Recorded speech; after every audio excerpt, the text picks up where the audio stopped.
Hi, I'm Shane Jones, making headlines tonight.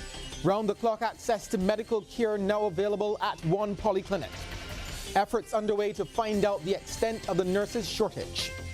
A dismissed BWA employee gets reinstated. And coming up in sports, Nicholas Pooran gets his maiden ODI ton, but in another losing cause for the Windies at the World Cup. Broadcasting from our studios in the Pine St. Michael, this is CBC Newsnight, starting now. Leading the news at 7.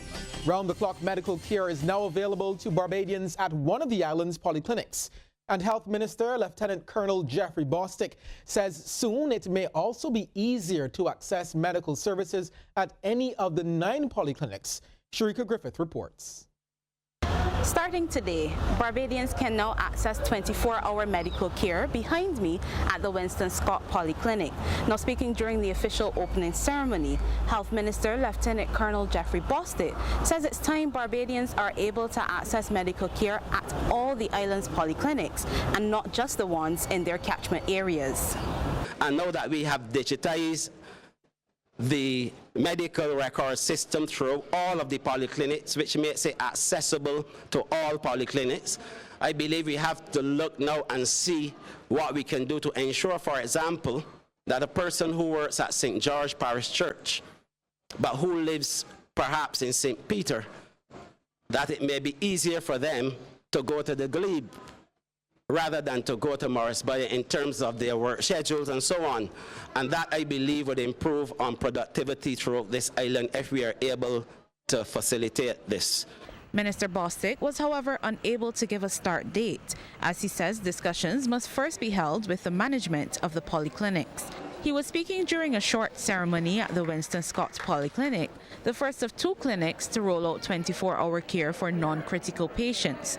The hope is that a similar service will be provided at the David Thompson Health and Social Services Complex in St. John in the upcoming months, once adequate human resources are available. To that end, the minister revealed that a team is preparing to travel to West Africa this month to begin the recruitment of Ghanaian nurses. We have to send people there that will be able to verify and to certify that the persons who want to come to Barbados to work, that they satisfy the requirements, satisfy our standards, and recognizing the fact that we are looking at a cross-section of nurses for the geriatric system, for the polyclinics, as well as the Queen Elizabeth Hospital and the psychiatric hospital. We need to have representatives from those institutions that would be able to be part of the selection process. Noting that victims of violent acts and motor vehicle accidents are putting a strain on the resources of the hospital's accident and emergency department, Minister Bostic says the opening of the 24-hour clinic would significantly reduce the wait time for those with superficial injuries. Sharika Griffith, CBC News. Barbados will soon have an idea about just how many nurses the island will need to fill the current shortage. That was revealed when the nursing profession and the challenges faced were put under the spotlight last evening on CBC TV8's The People's Business. Kishmar Singis reports. Barbados is not immune to the global shortage of nurses, but exactly how many nurses are needed here still needs to be determined. The answer is expected to come from a Workforce Indicators for Human Resources survey, which is being conducted. Acting Chief Nursing Officer Sandra Barrow says once completed, a clearer picture will be painted. Sometime soon, very soon, we'll know exactly how many nurses we definitely need. Because you need nurses ratio per patient, and it depends on the kind of patient that you're nursing. The Barbados Nurses Association says an adequate number of nurses is needed to provide sufficient care to patients. Representative Dr. Marian Howard says surveys point to Barbados requiring about 500 to 600 nurses to cover the shortage. Dr. Howard says Barbados over the years brought in these professionals when faced with an acute shortage. We had Filipinos and some from St. Vincent and other places. The region itself is short, very, very short, and they too are looking to recruit. If there is a possibility of getting nurses from Ghana, then I would say that that is a good thing. What we need to do is to make sure that the mechanisms are in place to carefully scrutinize who we bring in. The National Union of Public Workers views the nursing shortage as the biggest challenge facing the profession. Acting General Secretary Delcia Burke says it's having an impact on those on the job. About this time last year, we were told, the National Union of Public Workers were told by some of our members that a survey was done and that we were about 500 nurses short. Since then, we have had recruiters from England, other parts of the world, coming to Barbados and recruit nurses. Therefore, I believe that we even have a bigger shortage now. The nurses are working, the majority of them are working under stress. They're stressed out because of the shortage. Director of Nursing Services at the Queen Elizabeth Hospital, Henderson Pinder, says Barbados is losing its experienced nurses to recruiters. And he says attractive salaries are not the sole pull factor. There's Greater education opportunity, there's better, more room for advancement, there's more room for specialization, there's more room for, like I said, you become more marketable. And the experience makes you, it's boundaryless for that individual. You can cross boundaries and do well. Suggestions were also made for the Queen Elizabeth Hospital to consider setting up a day and night care facility for children of staff. Kishmar Senjis, CBC News. Evidence-based decision-making for citizen security will soon be strengthened in Barbados as it relates to crime data collection.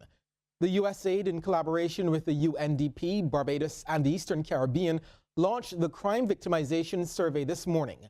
Its primary objectives are to accurately calculate the magnitude of victimization within a country, crime levels and trends, perceptions of public safety, the impact of crime on groups, and the level of confidence the public has in the justice system. The CVS includes a 4-day training workshop on the importance of crime victimization surveys. Instructor Luisa Sanchez says Barbadians will learn how to produce better crime stats. Normally, governments rely on statistics on government, on police records, but they don't give the whole picture of crime. So what we're doing here is deliver this course on crime victimization surveys for them to implement it as a complement to police records, to have better statistics, to understand crime in a better way, and have better public policies. Meanwhile, speaking on the sidelines of the launch at the port, Attorney General Dale Marshall says government is about to pass legislation that will require advanced cargo information to be submitted. 15 minutes before that flight leaves London or Trinidad or Miami, the information on those passengers has to be sent to Barbados. And it's an international practice. What that does is it allows us to, as we say, the jargon we use is to scrub the passengers coming in against various checklists, Interpol and other agencies. So if any of them get red flagged, we have the opportunity to deny them entry here or to flag them and take other steps. But we have to do exactly the same thing with cargo, so that any ship that is bringing cargo into Barbados will be required as a matter of law to make certain advanced declarations. After being dismissed, the Human Resources Director at the Barbados Water Authority, Jacqueline Belgrave, has been reinstated. Confirmation of this from Minister of Energy and Water Resources, Wilfred Abrams. Now, he says the decision was made following marathon talks with the board of the BWA and the Barbados Workers Union. BWU General Secretary Senator Tony Moore says there was a meeting on the issue last Thursday and a follow-up yesterday. This morning, she met with workers at the BWA's Pine headquarters to update them on the latest developments. Our issue was that the union for the last 6 months had a policy grievance before the Water Authority on a number of areas, a number where there was fallout for a number of people within our bargaining units, both bargaining units at the Water Authority. And our only reference to what happened on Friday with the HR director was to show that the very things that we had been discussing and pursuing and demanding correction of were what played out in that termination, and if there was a reset in the relationship, you had to go back and make things right all around. So that was our basis of support. Residents and businesses in several St. Michael, St. James and St. Thomas districts who were affected by water outages over the past few days are being told to brace for more. Marketing officer with the Barbados Water Authority, Yvette Harris Griffith, says another issue has surfaced at the Ionex freshwater desalination plant, which has unfortunately resulted in the plant being taken offline again.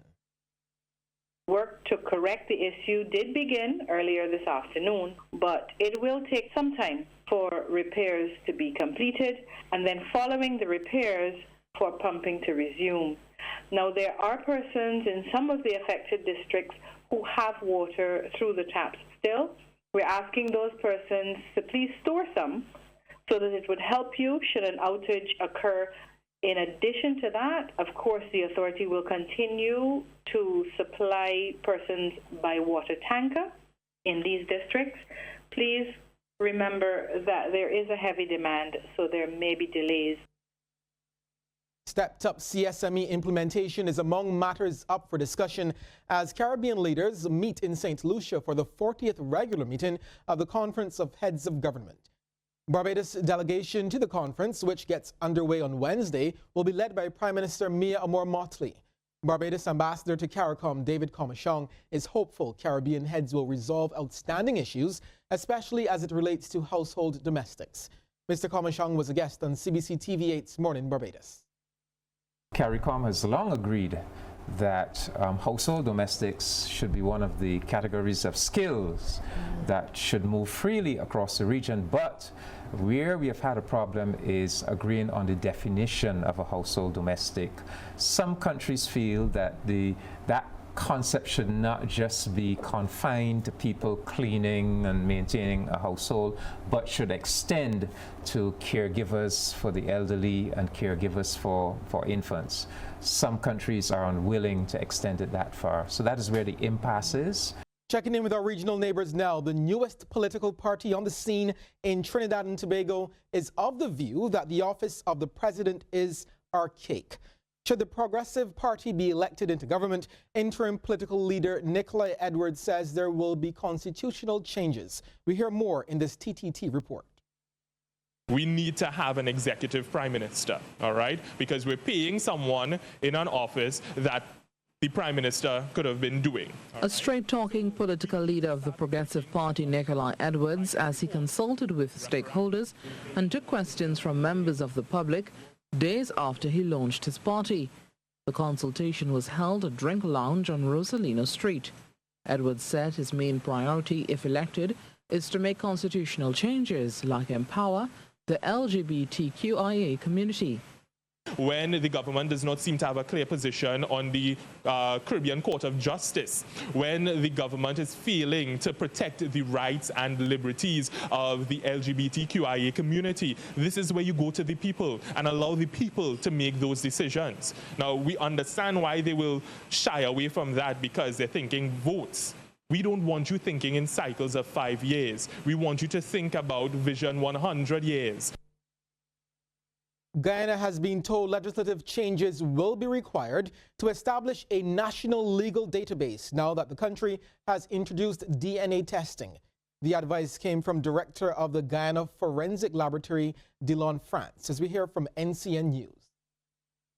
Taking into consideration looking at birth to build a database, it is a good idea. However, as I mentioned, there are legal implications and also human rights implications that we have to consider.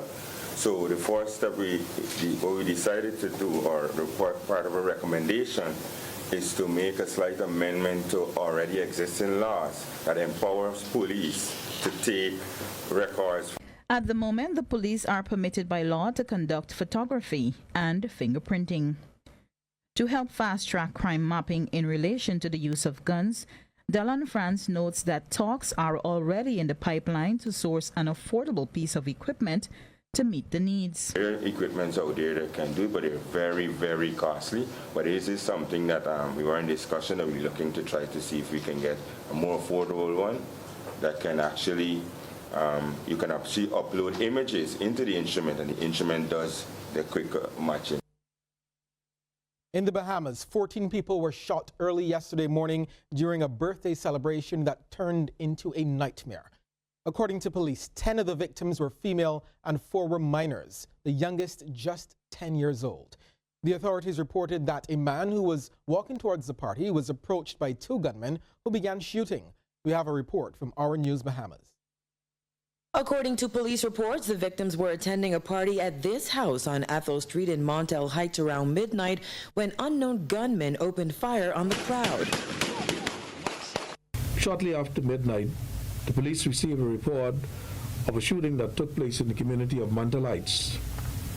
Responding officers arrived at the scene and received information that several persons had been shot and some were en route to hospital. Preliminary investigations revealed that there were 14 persons who sustained apparent gunshot injuries and 3 others non-gunshot injuries. The information that we are working with is that a male was walking towards the party when he was confronted by 2 men who began shooting at him, resulting in persons being shot.